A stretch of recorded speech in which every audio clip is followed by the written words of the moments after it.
ನೀನು ಯಾಕೆ ಈ ಥರ ಹೇಳಿದೆ? ನೀನು ಬೇಕು ಅಂತಲೇ ತಾನೇ ಈ ಥರ ಮಾಡ್ತಾಯಿದ್ಯಾ? ಏನಾಯಿತು ನಿಮಗೆ?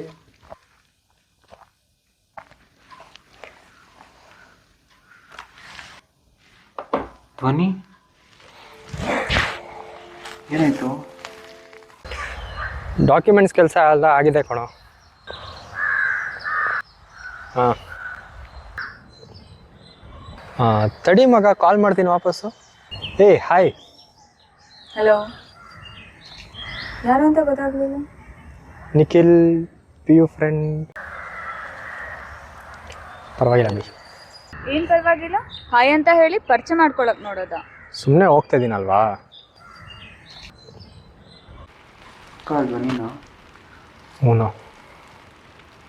ನಿನ್ನ ಮೂಡ್ ಸರಿ ಅನ್ಸುತ್ತೆ, ನಾನು ನಾಳೆ ಸಿಗ್ತೀನಿ ನೋಡಿ.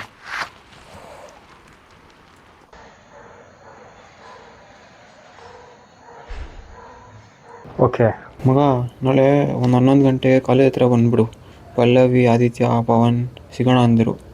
ನಂಗೆ ಗೊತ್ತು ನೀನು ಬೇಜಾರಾಗಿದೆಯಾ, ಅದನ್ನೇ ಜಾಸ್ತಿ ಯೋಚನೆ ಮಾಡೋಕ್ಕೆ ಹೋಗ್ಬೇಡ.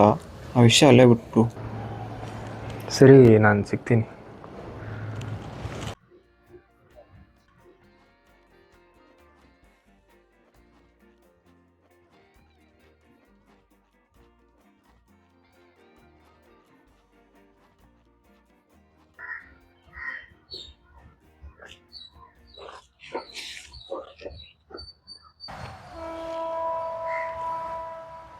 ಹಾಯ್. ಹಾಯ್ ನಿಖಿಲ್, ಹೇಗಿದೀಯಾ? ನಿನ್ನೆ ನೋಡಿದ್ರೆ ನಾನು ಐಡೆಂಟಿಫೈಯೇ ಮಾಡಲಿಲ್ಲ. ಇವತ್ತು ನೋಡಿದ್ರೆ ಅವಳೇ ಬಂದು ಮಾತಾಡ್ಸ್ತಾ ಇದ್ದಾಳೆ. ಏನಿದು ಹೀಗೆ? ಯಾವುದಕ್ಕೂ ಸ್ವಲ್ಪ ಕೋಪದಿಂದ ಮಾತಾಡೋದು ಬೇಡ.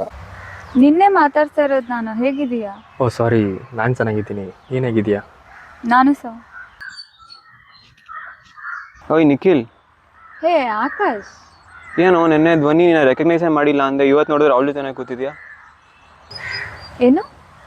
ನಿಖಿಲ್ನ ಐಡೆಂಟಿಫೈ ಮಾಡೋದು? ಏನದು? ಅದು ಪಲ್ಲವಿ ಕ್ಯಾಂಟೀನಲ್ಲಿ ವೆಯ್ಟ್ ಮಾಡ್ತಾಳೆ, ನಿನ್ನ ಕರ್ಕೊಂಬ ಅಂದ್ಲು. ಮಗ, ನೀನು ಹೋಗಿರು, ನಾನು ಬರ್ತೀನಿ. ನಾನು ಸರಿ ಆಯ್ತು.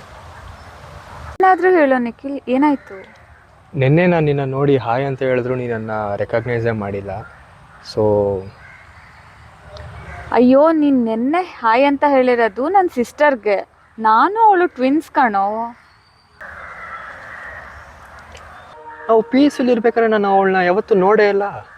ಅವಳು ಪಿ ಯು ಸಿನ ಬೇರೆ ಕಾಲೇಜಲ್ಲಿ ಕಂಪ್ಲೀಟ್ ಮಾಡಿದ್ದು. ನಾನು ಪಿ ಯು ಸಿ ಆದಮೇಲೆ ಇದೇ ಕಾಲೇಜ್ಗೆ ಜಾಯ್ನ್ ಆದೆ. ಅವಳು ಇವಾಗ ಡಿಗ್ರಿನ ಇಲ್ಲೇ ಮಾಡ್ತಿದ್ದಾಳೆ. ಓ, ಇದಾ ವಿಷಯ? ಮತ್ತೆ ನೀನೇನು ಡಿಗ್ರಿಗೆ ಬೇರೆ ಇನ್ಸ್ಟಿಟ್ಯೂಷನ್ಗೆ ಹೋಗ್ಬಿಟ್ಟೆ? ತುಂಬ ತಿಂಗಳುಗಳಾಯಿತು ನಿನ್ನ ನೋಡಿದೆ. ಇಲ್ಲೇನು? ಇಲ್ಲ, ಇಲ್ಲಿ ಕಾಲೇಜ್ದು ಒಂದು ಸ್ವಲ್ಪ ಡಾಕ್ಯುಮೆಂಟ್ಸ್ ತೊಗೊಬೇಕಾಗಿತ್ತು, ಅದಕ್ಕೆ ಸ್ವಲ್ಪ ಬಂದಿದ್ದು. ಏನು ಆಕಾಶ್ ಬಂದಿದ್ನಲ್ಲ? ಅದು ಪಲ್ಲವಿ, ಆದಿತ್ಯ, ಪವನ್ ಮೀಟ್ ಮಾಡೋಣ ಅಂತ ಹೇಳಿದ್ರು. ಸೊ ನಾನು ಆಕಾಶ್ ಹಾಗೆ ಮೀಟ್ ಮಾಡ್ಕೊಂಬರೋಣ ಅಂತ. ಸರಿ, ನಾನು ಬರ್ಬೋದಾ? ಯಾ ಶೋರ್, ಹೋಗೋಣ.